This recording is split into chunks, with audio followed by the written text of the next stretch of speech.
C'était une union monétaire et politique qui avait été vendue dans la forme actuelle par M. Helmut Kohl et François Mitterrand.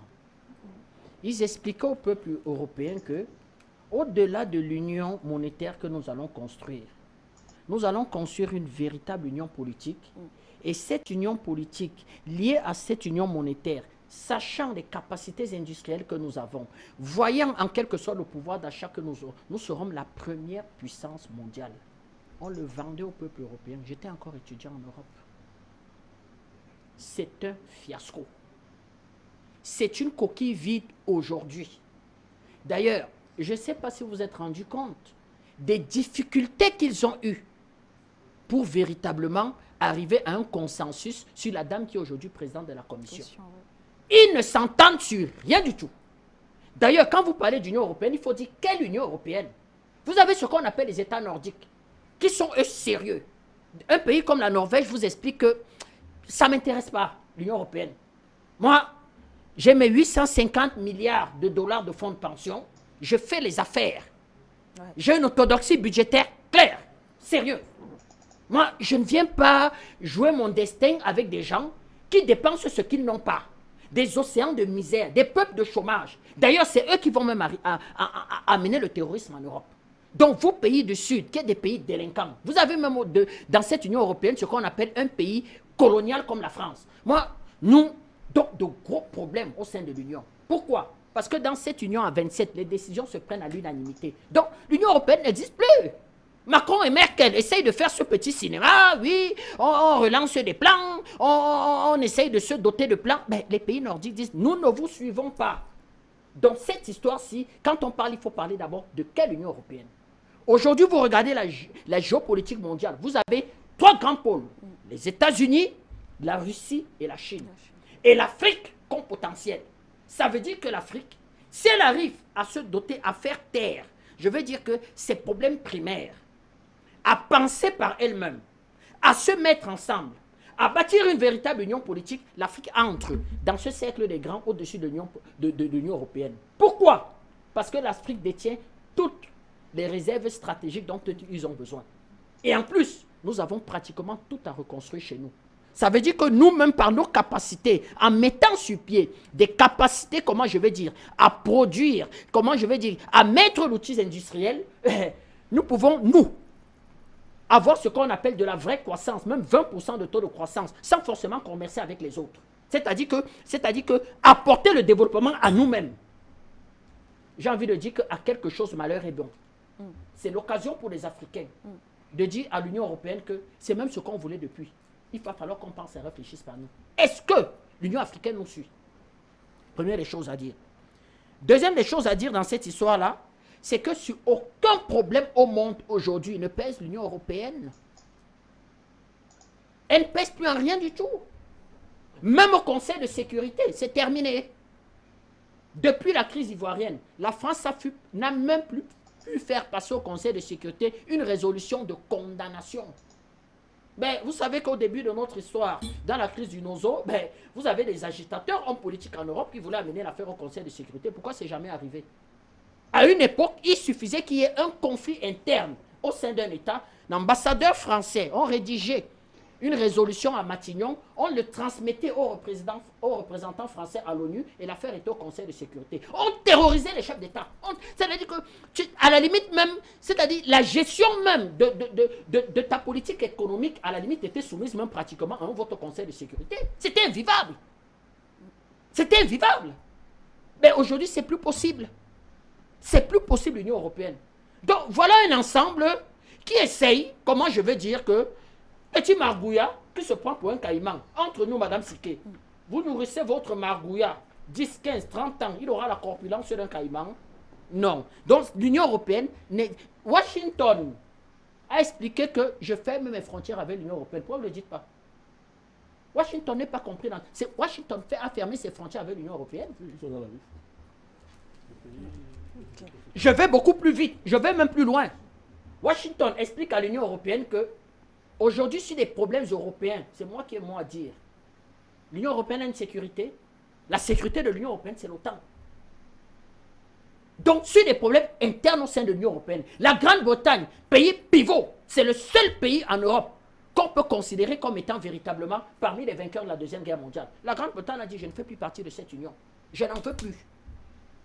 On va traîner dans les négociations et dire les négociations sorties Brexit. Monsieur Johnson va venir sceller, en quelque sorte, et dire que mes relations avec Washington, mes relations avec la Chine, premier sommet, Grande-Bretagne-Afrique, c'est 7 milliards de dollars de contrat. Et la Grande-Bretagne expliquait que lors du prochain sommet, tous les 3 ans, nous devons passer à pratiquement 15 milliards de dollars de contrat. Donc la Grande-Bretagne explique que moi, mes ambassadeurs peuvent négocier des relations bilatérales avec les pays africains. Qu'est-ce que je fais au sein de l'Union européenne? Qu'est-ce qu'il y a à gagner dans l'Union européenne? Mais c'est incroyable. On a beau expliquer ça ici tous les jours. Vous allez voir lors des appels là, les insultes qui vont venir. C'est une bonne décision pour nous. Deuxième des choses, Madame Siké, ils n'échapperont pas à leur triste sort. Un certain nombre de représentants de l'Union européenne. Pourquoi? La façon dont ils ont géré le Covid. Ils ont envoyé les peuples à la mort.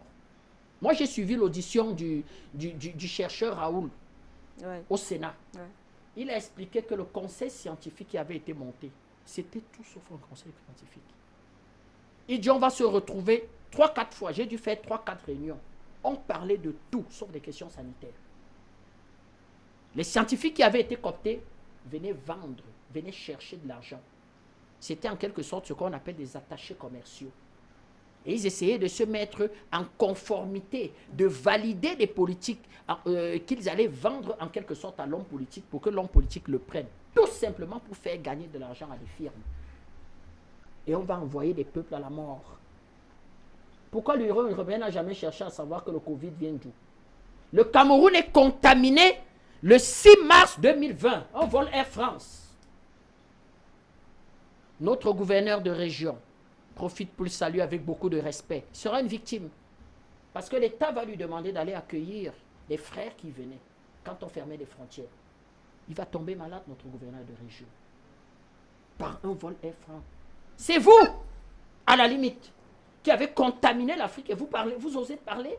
C'est une décision que l'Afrique devait prendre depuis. C'est l'Afrique qui devait prendre cette décision depuis. Parce que si l'Afrique avait anticipé et avait pris cette décision depuis et dit « Niet !»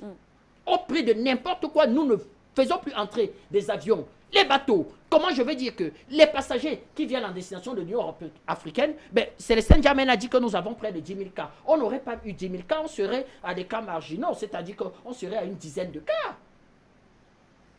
La deuxième recontamination va venir sur un vol Air France le 17 mars 2020.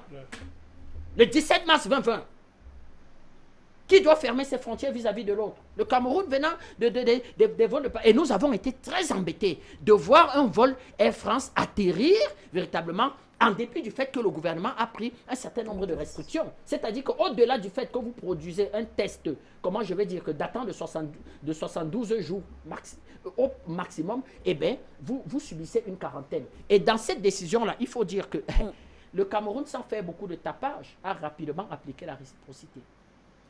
Directement faire appliquer. Vous savez, ce n'est pas ceux qui parlent le plus en diplomatie qui ont le plus de moyens. Je ne veux pas égratigner nos chers amis gabonais, mais chez eux, ils disent que ce sont des visas touristes. Je ne suis pas convaincu que le Gabon soit la plus grande destination touristique des peuples européens.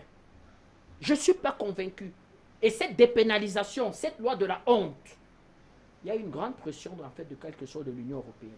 C'est bien, c'est déjà bien d'avoir pris ces décisions, mais je n'y crois pas beaucoup. Par contre, pour une fois qu'il a été véritablement panafricaniste, le président Macky Sall, pourquoi? Parce que dans cette Union européenne, comme j'ai dit, il n'y a même plus d'union. Air France négocie avec chaque pays parce que Air France étouffe. C'est près de 170 millions d'euros. Le sauvetage de Air France passe par, comment je vais dire, que sa commercialisation avec l'Afrique. C'est là où elle fait le plus grand nombre de chiffres d'affaires. Air France aligne pratiquement, en période de quiétude, un vol par jour au Cameroun, par semaine. Tous les jours, Air France aligne un vol. Menace même d'aligner 2 vols. Macky Sall a expliqué aux dirigeants de Air France que, quand même, franchement, avant de façon unilatérale de décréter la reprise des vols, le ciel africain appartient quand même aux Africains. Attendez quand même au moins que nous donnons notre avis. Et Macky Sall a été ferme là-dessus et expliqué que les vols de Air France reprendront quand le Sénégal donnera son autorisation. Et vous constatez que même en termes de contamination au Sénégal, c'est relativement contenu. Tout à fait. Donc, Madame Siké, c'est quelque chose qui nous arrange. Enfin, sur le plan même, c'est-à-dire que, petite conséquence, aujourd'hui au Cameroun, le cajot de tomates coûte 1200. C'est-à-dire que cette fermeture de frontières permet déjà à chaque pays de voir un peu comment il peut penser sa transformation, son développement véritablement, ses programmes agricoles. Et voir comment véritablement mettre, comment je vais dire que des échanges entre pays. Nous sommes en construction de ce qu'on appelle la ZLETCAR. Nous sommes en train de construire un vaste marché commun. Comment vous construisez un vaste marché commun? Vous avez pratiquement 1,5 milliard de personnes. Vous avez des partenaires techniques comme la Chine. Vous avez des partenaires techniques sur le plan militaire avec qui vous pouvez coopérer comme la Russie. Vous avez même les États-Unis qui ne rechignent pas à traiter avec les Africains. Et vous vous contentez véritablement d'être esclave d'un marché de 300 000 personnes où véritablement ils sont dans une totale décroissance, Madame Siké. On parle de 135% d'endettement par rapport au produit intérieur brut en France. C'est un pays qui n'existe plus. Je ne sais pas comment l'État français fait pour payer ses fonctionnaires à la fin du mois. C'est un pays en faillite. Chaos, terminé. C'est fini, ça n'existe plus l'Union européenne. Merkel existe encore un peu parce qu'ils ont une capacité quand même de production industrielle. C'est pour ça qu'elle joue là. C'est elle d'ailleurs. D'ailleurs, c'est elle qui donne les ordres. Macron est derrière comme on va dire que le petit caniche. C'est elle la patronne de ce semblant d'union grandeur et misère. Mais ça n'existe plus. Vous voyez l'Espagne, vous voyez le Portugal. Je vous rappelle quand même qu'ils ont même vaincu cette histoire grâce aux médecins cubains. Voilà, et puis l'ozo l'ouvrir. Non, nous en rigolons dans cette histoire. Nous disons aux peuples africains de rester sérieux. C'est une très bonne décision. Nous sommes fiers de cette décision et nous demandons justement à l'Afrique de se regarder par lui-même et de voir comment mettre les mécanismes et pouvoir coopérer avec ce qu'on appelle de véritables partenaires avec qui on a tout à gagner. Merci.